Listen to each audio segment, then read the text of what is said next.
Hello, everybody. Yours truly here, the Brockton Credit Guy, coming at you guys live again about some credit tips, things that you could do on day-to-day basis to increase your credit score, right? I'm not sure yet if you got a chance to subscribe to my channel, set the notification bell like that. Any videos, any tips I put there, you don't miss it, right? Also, go on Amazon, right? Grab my book on Amazon because here it's going to give you everything that you need. I call this a little financial Bible, a beginner-friendly book that will help you improve your credit score, right? So go on Amazon, Unlocking Your Credit by Depina. You'll see everything you need, right? So listen, in the previous video, I talk about cosign. When you co-sign somebody for a car, I gave you some scenario there. If you haven't watched or watched that, you're 100% liable. Authorized user is reverse to that. You're not 100% liable. Basically, what authorized user is just like what it sounds. Basically, someone authorizing you into their account where you could call probably, check the balance or use the card or whatever the case is. You cannot modify the contract. You cannot basically modify anything on that account. You're basically unauthorized. So if, for example, say I have an excellent credit card payment history, I could add you as an authorized user. You're a family member, immediate family member that has an exceptional credit history. I'll add you as authorized user. That history, say I have 5-10 years of history on that, Capital One, Bank of America, Chase, etc. That information may reflect on your credit report, or all that history may be, report on your credit as a positive trade line. If I overuse that card or forget to pay that card, yes, that negative thing on that card will goes to you. But question I get is that, what about the person that I add has a bad credit, collection came in?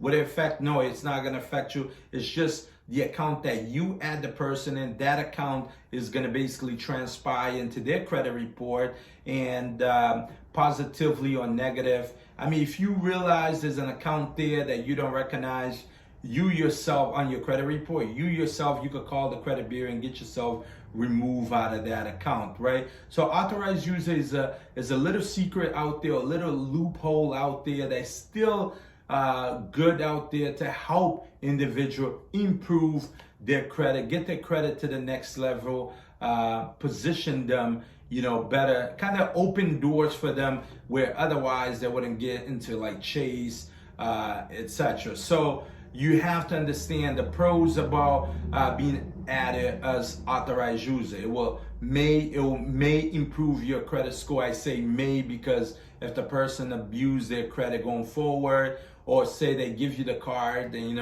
overuse it, that usage is going to go into your credit where it will affect your credit, right? How long does it stay? I mean, it can stay as long the person allows it to stay. I mean, there's certain credit cards you have to find out if they all report. You want to get added as authorized user on the card. That's going to reflect on all them 3 major credit bureau, TransUnion, Experian, that they will report all the back history. I could tell you American Express, the person might have 20 years of credit history. American Express will start as a new account into your credit once you get added.